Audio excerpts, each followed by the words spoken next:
I'm starting a new segment that's called Three Questions with Liberal Dan. It's a bit of a twist on Colbert's thing, except two questions are made for each individual guest, and then one is the third one that everybody gets. So, All right. question number one: when you've done stand up, is there a particular joke that you're the most proud of, or a particular set that you feel was your favorite of all time? And no is a perfectly good answer, but does anything stand out in your?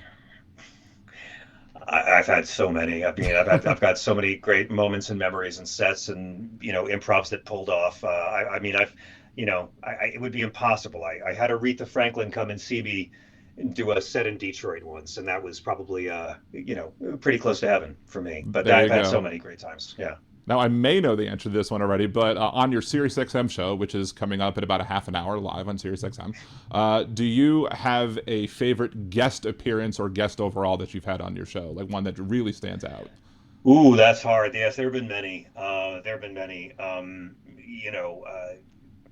mean, Brian Wilson. I mean, we get a lot of classic rockers who are dying, so I've had a lot of people on my show. But I'll say David Crosby, just because Crosby was someone that I had a lot of respect for and that I really got to be friends with.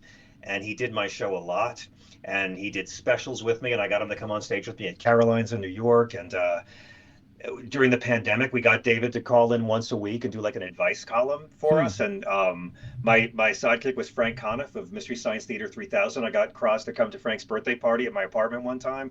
And this is David Crosby. This is the madman of CSNY.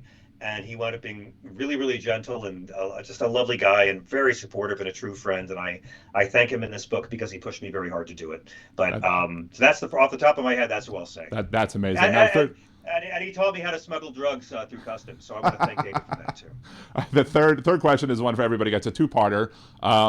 Who was your favorite Beatle from when they were all in the Beatles, and then who would your favorite Beatle be from their career outside of the Beatles, if you have one? I will say that all true Beatle fans probably have periods in their life when all four are their favorites, right? Right? Right? Yeah. I will also say that all true Beatle fans care about the solo years as much as they care about the band because this was the band that invented the solo career. And I can talk about John and Paul and George solo records as deeply as I talk about Beatle records. And I have enough Ringo solo records to end a marriage. So, having said that, George was always my favorite. When Paul and John and Ringo weren't, George changed my life. He was ex Catholic and he got deeper into his spirituality as he moved away from Catholicism, which I always related to.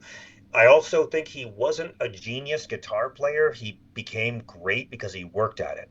Clapton was a freak. Clapton could just pick it up and do it. Harrison had to work and work.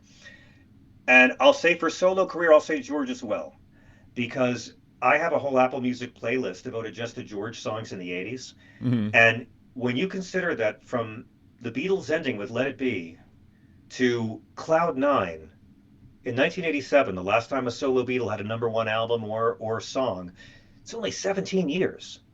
I mean, it was the last album George released in his lifetime, and as a kid, it felt like forever. I didn't have a memory of the Beatles. I fell in love with this new record by George Harrison, who used to be in the Beatles before I was born.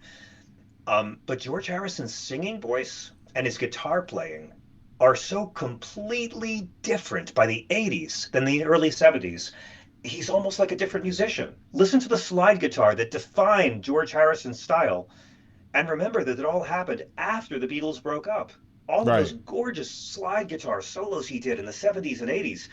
He didn't do anything like that in the Beatles. There's one George Beatles song with a slide solo, For You Blue, and it's John Lennon doing it. So I just feel like George kept on evolving spiritually, kept on evolving musically. And I did a TV special with him a few years ago. That was the last televised interview he ever did. And we put a guitar in his hands. He played four songs that he had never played live, and it was the last time he performed in public. And it's a That's long amazing. story, but he changed my life that day. That's amazing. George is definitely my favorite from actually in the Beatles as well. And George is absolutely my favorite. When I Yeah, do karaoke, I'll do something. I'll do "On My Guitar Gently Weeps."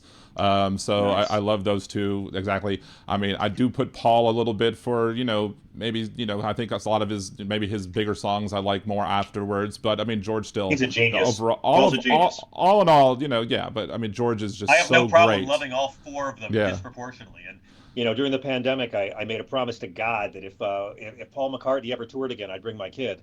And the 2 days before he turned 80, I got to bring my son to see Paul McCartney in Jersey, and Springsteen came out and played with him, and Paul's a genius. I mean, his voice is thin, but he added a horn section for this current tour, and it Mm-hmm. makes all the songs sound like you're hearing them for the first time. Like a three-person horn section McCartney adds in 2022, and I'm telling you, songs that I didn't care about anymore, like "Let 'Em In" or even Lady Madonna, just are Mm-hmm. given all new life. I'm a big fan of Paul, and I think he just pushes himself creative. When he pushes himself creatively, there's nobody like him. He's I'm in awe of him.